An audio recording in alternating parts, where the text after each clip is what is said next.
Hello everyone আপোনালোক সকলোলৈকে ইংৰাজী নৱবৰ্ষৰ শুভকামনা জনাই আজি ব্লগটো আৰম্ভ কৰিছো। আজি 2023 চনৰ 1 জানুৱাৰী আৰু মোৰ এটো 23 চনৰ প্ৰথম ব্লগ। আপোনালোক সকলোৱে জানে যদিও মই কৈ দিছো মোৰ গীতাশ্ৰী কিচেন এণ্ড ব্লগ নামৰ এটা মোৰ সৰু ইউটিউব চেনেল আছে।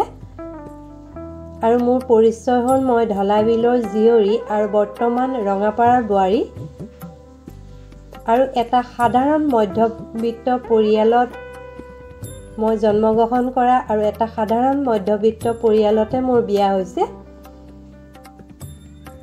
সকলোৱে জানে যদিও তথাপি নতুন বছৰ আকৌ এবাৰ সকলোকে কৈ দিলো কাৰণ বহুতে নতুনকৈ চালে নাজানিবও পাৰে আৰু কিচেনৰ ৰেচিপি আৰু ব্লগ কৰা মোৰ বহুত ভাল লাগে মোৰ হবি সেইবাবে মই এটা ব্লগ চেনেল খুলিছো য'ত মই ৰেচিপি আৰু ব্লগসমূহ দিওঁ। আপোনালোক সকলোৱে সাপোৰ্ট কৰিব বুলি আশা কৰিছো আৰু যিসকলে প্ৰথমবাৰ চাইছে সেই সকলে যাতে গীতাশ্ৰী কিচেন এণ্ড ব্লগ চেনেলটো সাবস্ক্ৰাইব কৰি কাষতে থকা বেলটো অন কৰি ৰাখে।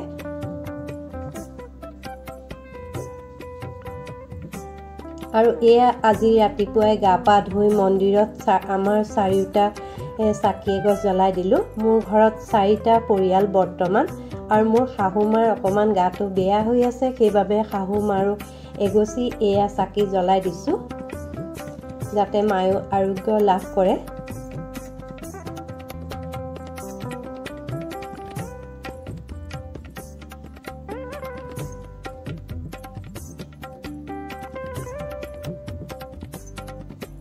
এয়া মই শাহুমাৰ চাকি জ্বলাইছো যাতে মায়ে আৰোগ্য লাভ কৰে আৰু যাতে মাৰ এই বছৰটো ভালে কুশলে যায় তাৰ কামনা কৰিছো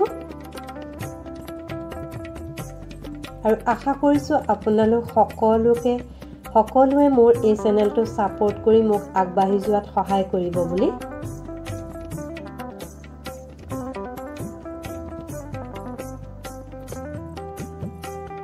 আৰু যদি মোৰ ব্লগসমূহ চাই ভাল লাগে বা চাবলগীয়া বুলি ভাবে তেনেহলে শ্বেয়াৰ কৰিব।